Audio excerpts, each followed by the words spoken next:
grand appearance an indication that they still have not listened, nor do they yet understand.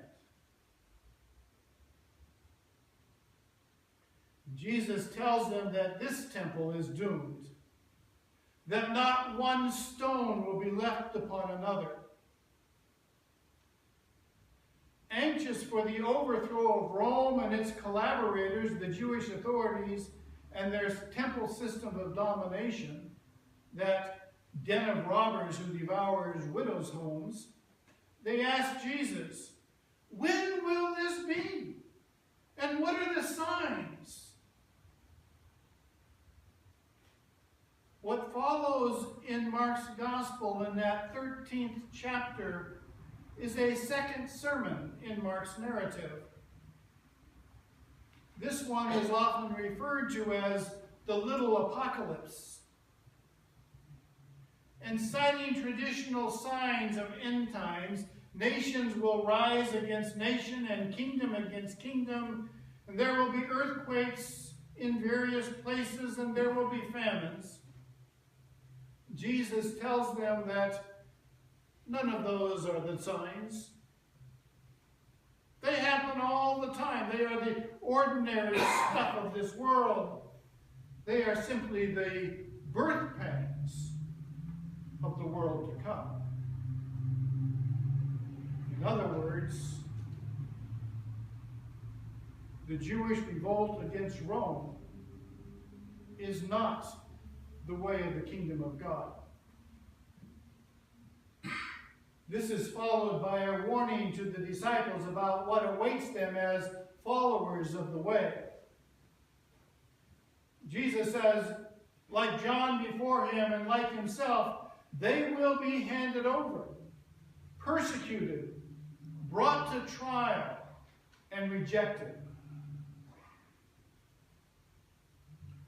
Furthermore, when they hear the call from the rebels to come and defend Jerusalem, Jesus says, "Flee to the hills, for the kingdom of God does not come through revolt and the politics of domination."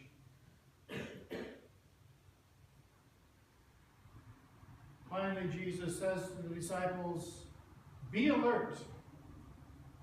I have already told you everything. But in those days, after the suffering, the sun will be darkened, and the moon will not give its lights, and the stars will be fallen from heaven, and the powers in heavens will be shaken. Then they will see the Son of Man coming in clouds with great power and glory. Truly I tell you, this generation will not pass away until all these things have taken place." As you read the narrative of the next 3 days in the last week of Jesus, keep those verses in mind.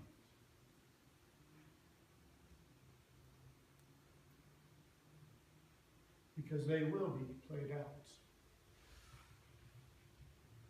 Finally, Jesus says, "Be aware, keep alert, for you do not know when that day will come. It's like a man going on a journey when he leaves home and puts his slaves in charge, each with his work, and commands the doorkeeper to be on the watch. Therefore keep awake, for you do not know when the master of the house will come, in the evening, or at midnight, or at cockcrow, or at dawn. Or else he may find you asleep when he comes suddenly. And so what I say to you, I say to all, keep awake."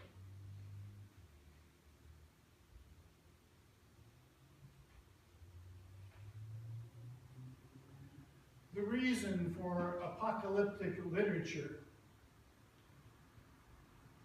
is not to deny the imminence of easy victory, but to force believers to accept the agony of history, that the new creation comes through the birth pangs of that creation, of trial and tribulation, of sacrifice and servanthood. Therefore, the final word of Jesus to all would-be disciples: what I say to you, I say to all. Keep awake.